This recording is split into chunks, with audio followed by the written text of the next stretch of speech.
జై శ్రీరామ్. మీ X pastor CH Anand మరొక వీడియోతో మీ ముందుకు వచ్చినందుకు నాకు చాలా సంతోషంగా ఉంది. నేను క్రైస్తవ్యంలో చాలా సంవత్సరాలు పరిచర్య చేశాను కనుక నా అనుభవమే నా చేతిలో ధర్మం ఆయుధంగా మారిందని చెప్పవచ్చు. ధర్మము సత్యమనే ఆయుధంగా మారింది.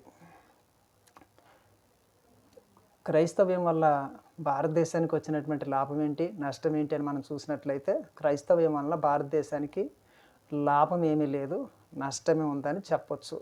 ఎందుకంటే క్రైస్తవులు ఇదే విధంగా సువార్తలు ప్రకటించుకుంటూ వెళ్తే భారతదేశంలో ఉన్నటువంటి హిందువులంతా కూడా క్రైస్తవులుగా మారడమే కాక, మారినటువంటి వ్యక్తులు గుళ్ళు గోపురాలన్నీ కూడా వారి చేతులతో కట్టుకున్నటువంటి గుళ్ళను వారి చేతులతోనే వాటిని పడగొట్టడం జరుగుతుంది.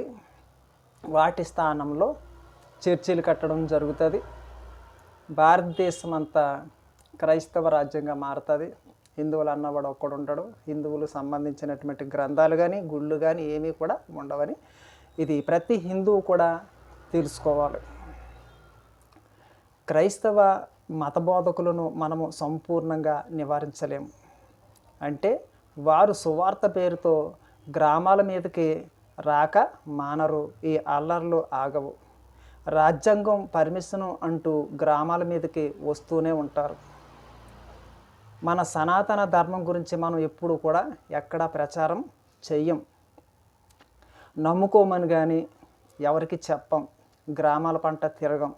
ఇదే క్రైస్తవ మత ప్రచారకులకు ఆసరగా మారింది. దీనికి పరిష్కార మార్గం ఒక్కటే, అదేమనగా క్రైస్తవ్యంలో మోసపోయినటువంటి వాళ్ళు అందరూ ఒక్కొక్కరుగా బయటకు వచ్చి తమ సాక్ష్యాన్ని హిందువులకు షేర్ చేసుకోవాలి. నేను నా సాక్ష్యము, అనుభవం, వృత్తి అన్నిటినీ షార్ట్కట్లో సాక్ష్యాన్ని ఇస్తూ ఒక పత్రిక రూపంలో ప్రింట్ చేసి అన్ని గ్రామంలో హిందూ కుటుంబాలను కలిసి పత్రికలు పెద్ద ఎత్తున పంచాలని ఆలోచిస్తూ ఉన్నాను. వాళ్ళు సువార్తలకు అడ్డుకట్ట వేయాలంటే ఇది ఒకటే మార్గము. నేను చెప్తున్నది మీకు ఏమైనా అర్థమవుతా ఉందా?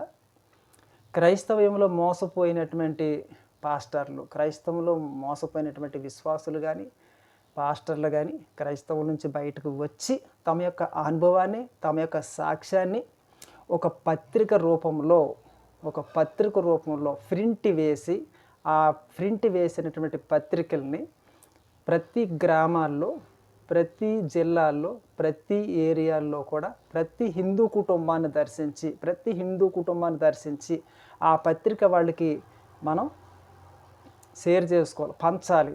పంచినప్పుడు ప్రతి హిందూ కుటుంబం ఆ పత్రిక చదువుకున్నప్పుడు క్రైస్తవంలో ఇంత మోసం ఉందా, ఇంత దుర్మార్గం ఉందా అని వాళ్ళు తెలుసుకొని వాళ్ళ యొద్దకు క్రైస్తవులు వచ్చినప్పుడు హిందువులు మేలుకొని వాళ్ళకి బుద్ధి చెప్తారు, తిప్పి వాళ్ళని ఎల్లగొడతారు. కనుక ఇది హిందువుల్ని మేలుకొల్పడానికి ఇది ఒక మంచి మార్గమని నేను తెలియజేస్తూ ఉన్నాను. కనుక నేను నా సాక్ష్యాన్ని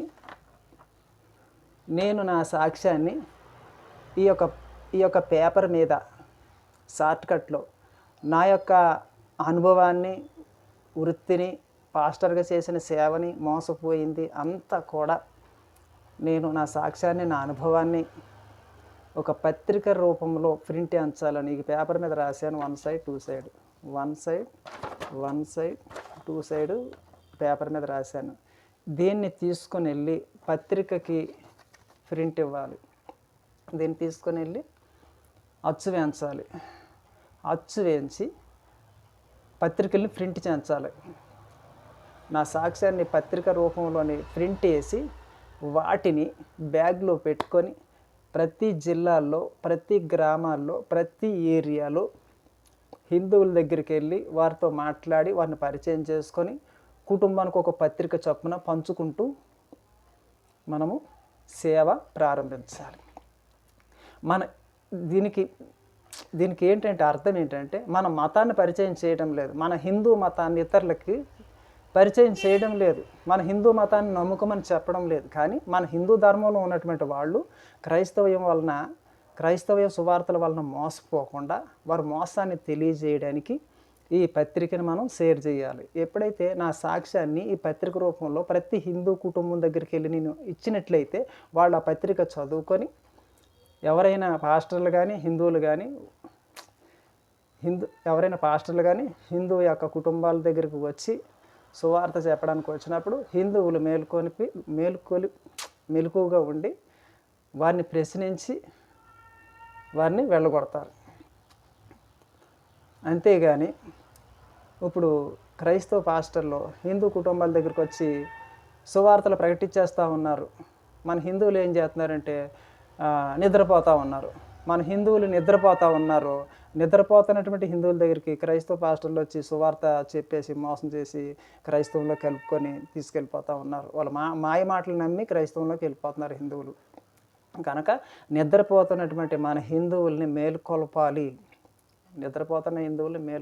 కనుక నా యొక్క పత్రిక పట్టుకుని వెళ్ళి నిద్రపోతున్నటువంటి మన హిందువుల దగ్గర కట్టుకుని వెళ్ళి ప్రతి గ్రామంలో పంచినట్లయితే నిద్రపోతున్నటువంటి మన హిందూ సింహాలు లేచి ఆ పత్రిక చదువుకొని మేలుకొని జాగ్రత్తగా ఉంటారు.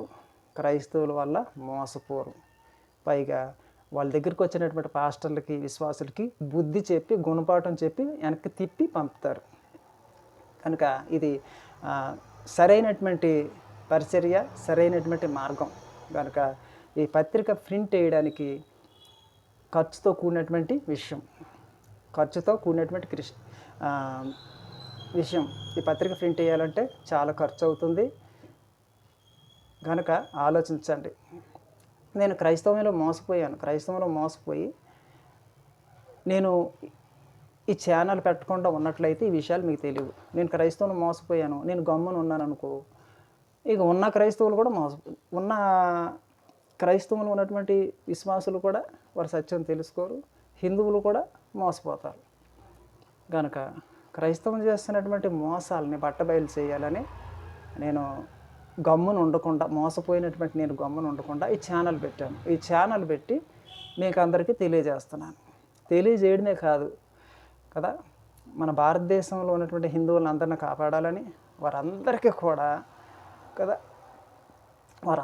కూడా నా సాక్ష్యం ద్వారా పరిచర్య చేయాలని, మేలుకొలపాలని, క్రైస్తవం వల్ల మోసపోకూడదని, వారిని జాగృతం చేయాలని, మేలుకొలపాలని నేను ఒక దృఢమైనటువంటి సంకల్పం, ఆలోచన కలిగి ముందుకు వెళ్ళాలని చూస్తూ ఉన్నాను. నేను ఆగిపోతే ఉన్న హిందువులంతా మోసపోతారు. నేను ఆగకూడదు, ముందుకెళ్ళి అందరిని కూడా మేలుకొలిపి భద్రపరచాలని ఆలోచించాను. కనుక ఈ పత్రిక ప్రింట్ చేయించాలంటే ఖర్చుతో కూడింది. చాలా ఖర్చుతో కూడింది. దానికోసం మీరంతా కూడా ఆలోచించండి. అంతేకాకుండా ఈ ఛానల్ని లైక్ చేయండి, సబ్స్క్రైబ్ చేయండి.